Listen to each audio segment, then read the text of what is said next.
Everyone, welcome back to my channel for my art, Nadine Michelle Art. I'm Nadine. Thank you all for being here with me. I wanted to thank everybody who has subscribed to my channel and who has liked and commented on any of my videos. I really appreciate all your support. Today what my plan is we're going to be doing something with the spinner. This is just a cake turner or cake decorator or whatever that I got off of Amazon. I will put the link to this product in the description if you're interested. So I covered the whole thing with press and seal just so I don't get paint all over the whole thing. I also put a really strong tape on my spinner just so my canvas doesn't fly off. This is the tape I used on here. It's some Gorilla Glue tape. I would use this over the painter's tape because when I used the painter's tape before, I had my canvas completely fly off. So yeah, it's not very strong. I have the back of my canvas taped with painter's tape just so it doesn't get so messy on the back. I tried to put some hooks in, but it didn't really work out because the height of my canvas on my spinner, it wasn't high enough, so they were like dragging on my table still. I think I just need to get a new spinner that's higher and better, but yeah. So after I'm done spinning my canvas, I'm going to take it off my spinner and put it on these canvas stands. I'm really not that crazy about these. I don't know if you guys will be able to tell, but I was fighting with them for a while in the video. I really prefer the hooks, so yeah. Next, we are going to spray the back of our canvas with water. You want to always do this to tighten up your canvas. Don't ever skip this step because otherwise your paint will pool in the center and your canvas will be very saggy sometimes. I have actually had to throw out canvases before because I forgot to do this step and they were way too saggy and they couldn't be saved. So do not skip that step. When your canvas sounds like a drum, you know that it's ready to go. And next we're going to put our canvas on our spinner. You want to make sure your spinner is centered and in the middle of your canvas. We're going to flip it over and knock stuff over now. If you haven't noticed yet, you will soon. I am very messy and clumsy.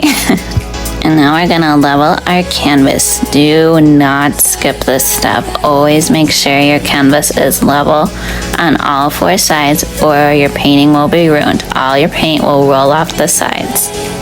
I'm sorry this is a little blurry and you can't read this. I don't know what's going on with that. But this is a 20 by 20 inch canvas. This is a Artist Loft Level 3 gallery wrapped canvas. This is one of the deep edge ones. This is probably the only kind you will see me paint on. It's my favorite. So in order to find out how much paint we need for our canvas, you multiply your length by your width. In this case, it's 20 by 20, and then you divide by 28. That came out to be about 14.8 ounces of paint. I am going to use this 16-ounce cup, but not fill it up all the way, or at least that's the hope. I always tend to go on the lower side amount of paint, so I won't use as much as some people because I prefer to stretch out my composition more. So I like to use like less is more for me, but that's just me. So my plan is to do a straight pour on this canvas. I am going to bring my arm up and down at different intervals. When I pour the paint, I tend to like to pour my straight pours from up high because I don't like the finger lengths and things you get when you go closer to the canvas, but that's just me. I am also planning to wreck my composition with the lip of the cup. I tend to be a little scared to wreck straight pours, so we'll see if this happens. And then I'm also going to play around with the composition with the palette knives. I'm going to scoop and drag and maybe do a little wrecking and just make the composition my own and what I want it to do with these. I really like doing that lately. And then instead of tilting out my canvas, I am going to spin it to stretch it and see what happens with that. My canvas seems to be like leaning or going towards one side. I'm not sure what's going on with that, but hopefully it'll be okay. It's level, so it should be fine. I'm going to tell you guys right now that this canvas and this painting did not go as planned. Just be prepared for that. I was fighting with this canvas for a while, but at the end I got a beautiful result, so that's all that matters. The pouring medium I use is 75% Floetrol and 25% GAC 800. And then I use this mixture of mostly water and a little bit of GAC 800 to thin down my paints, and I also just use it all the time. It makes them more fluid. So my paints are mixed about 2 parts pouring medium to 1 part paint. That is a rough estimate though, you guys. I don't measure it all when I mix or when I paint. So this is our base coat that we're using. This is more like a light sage green color. I'm not sure why, but it's coming out a lot more bluer on camera. I don't know why though, you guys. But you always want to make sure that your base coat is thinner than your other colors. Reason for that is because your base coat is what all of your other paints slide around on, and it's how you move your composition. So you want it to be able to move really easily. And then this color is a custom mix. This is a custom deep olive green. I used 3 parts yellow to 1 part blue, and then I used a tiny bit of red and a little bit of white and black to get to this color. I really enjoy making my own colors, you will notice. And this next color is the Liquitex Titanium White. And then this is the Decor and Americana Decor Metallics in Soft Gold. And this is the Liquitex Basics in Burnt Umber. I'm not usually a brown person, but I really like it in this piece. And this is the Liquitex Basics Burnt Umber with some titanium white added to it to make it lighter. And then this is the Artist Loft Light Blue, to which I added some white to it to make it lighter shade. And this is one of my all-time favorites. This is the Golden Heavy Body in Prussian Blue. I'm sorry that it's hard to see on camera. I'm not sure what's going on with that, but all of my paints today have been mixed kind of thin. They leave a small mound and then they disappear. There's no mound on a mound. It's a very tiny mound and then it disappears. And now we're putting our base coat on. I like to put it on there and then tilt it out. I like for it to be a smooth surface, not any bumps or anything. And now we are popping all of our bubbles in our base coat. And now we are layering our cup. I am starting with the dark green. I want this to be the most prominent color. Next we are adding our gold. Only use a little bit of this, guys, because it takes over a lot. Next I am adding a layer of white. And now I'm adding our base coat color, our sage green. And now I'm adding some more white. And now we're going back to the dark green, and I will repeat this until my cup is completely full of paint. You will notice that I use several layers of white when I'm layering this cup. That is because I'm using it as a separation layer. When certain colors sit next to each other, they can make mud, so this is why I am doing this. Now you guys, when you layer your cup, it matters how you layer it. So if you are coming up with a lot of muddy colors or colors you do not like, go back and look at how you're layering your cup. It matters a lot in fluid art. Now me personally, you guys, I like to do a lot of smaller layers because I like my colors to kind of mix more, and when you do bigger layers of color, you get more big blocks of colors, which I personally just don't care for that much. And now I'm putting my base coat color on top of my cup. I do this because you're more likely to get cells because they have something to pop up through. And now I'm adding a puddle of my base coat color just to pour my puddle on. I don't usually do this, but I have a ton of extra base coat color, so I'm trying to get rid of it. And now I am going to pour my cup. I am going to do a straight pour. I am going to alternate from pouring up high to pouring closer to the canvas. I'm probably going to pour up high more because I don't seem to care when I pour closer to the canvas because I get a lot of finger links and things, and I'm just not a fan of those.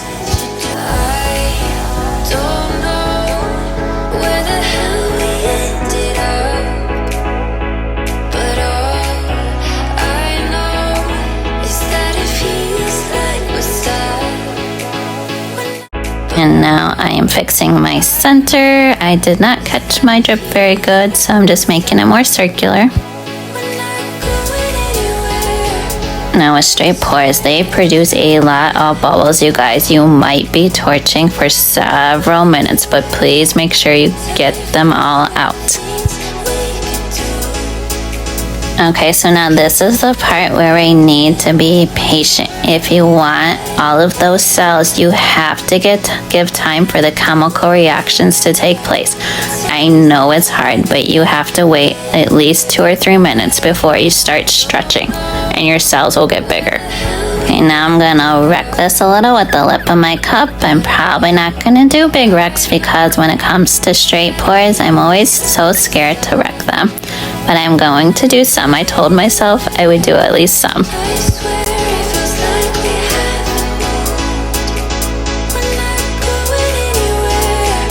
Now I'm going to take my palette knives and I'm going to use these to wreck it a little, and I'm also going to drag and scoop the composition and just kind of play with the composition and make it what I want it to be.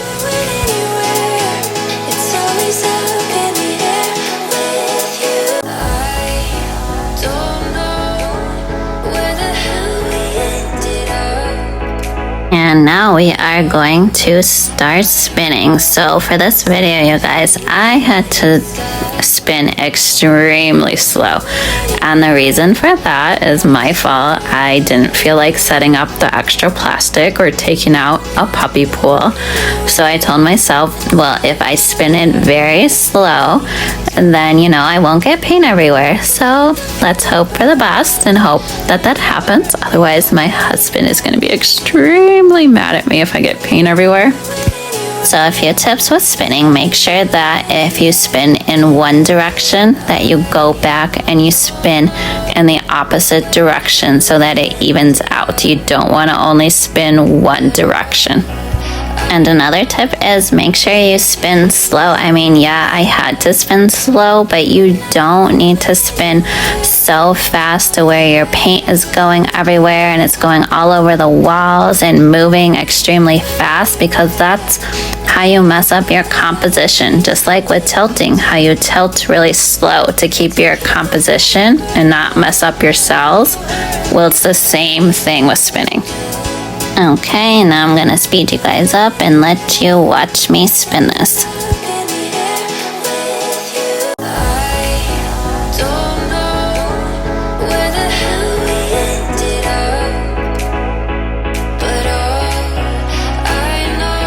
Okay, and now I'm just not crazy about the center. I don't seem to like just a circular center, so I am just messing with it and seeing if I can get it to look like how I want it to look and look more abstract, if you will. So I also had trouble with spinning this with like getting all of my corners and not losing all of the cool cells I had on the edge. So that's something to also be mindful of when you're spinning. Make sure you put extra base coat paint on your corners for this reason. But it can be challenging because a lot of the times all your cool stuff is on the outside, and if you spin too hard or even just to get your corners, you will lose that stuff.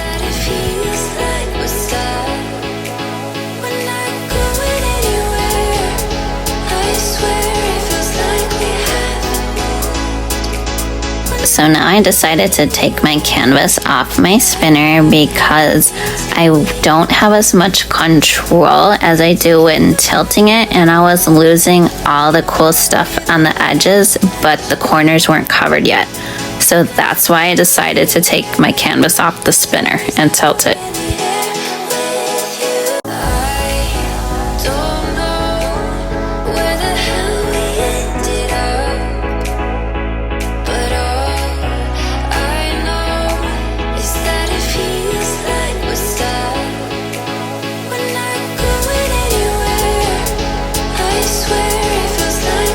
Hey you guys, so I was not satisfied with this. It's probably my fault. I think I needed the consistency of my paint to be thicker. It just was not working for me and doing what I wanted it to do.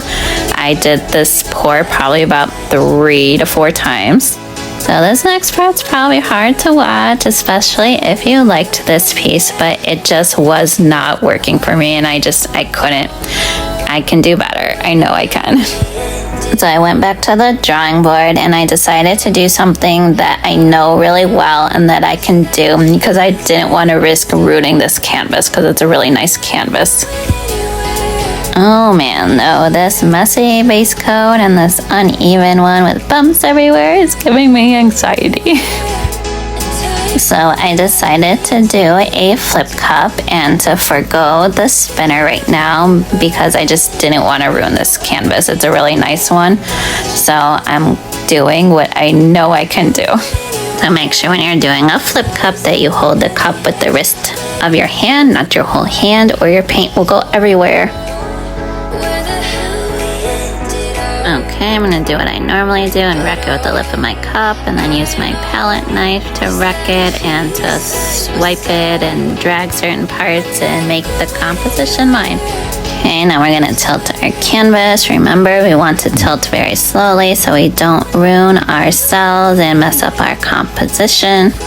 I don't think you guys will be able to see it, but something I really struggled with was I didn't have hooks on my canvas, and I like the hooks because you can like pivot your canvas and everything like that and not have to hold the whole thing up. And then every time when the wet paint would get on the paint stands, they kept falling down every time I would set the canvas on it. So you probably can't see, but I was getting really mad and frustrated at them, and I was swearing at them. But yeah, I really prefer the hooks personally. Now I'm just putting my own spin on it and adding color where I feel I need color. I'm putting some more brown in it, which I actually really like the brown in this piece, which surprises me because I don't usually like brown that much. So what happened with this painting? Well, not a lot went right. I had to do this piece like 3 or 4 times to get a good result.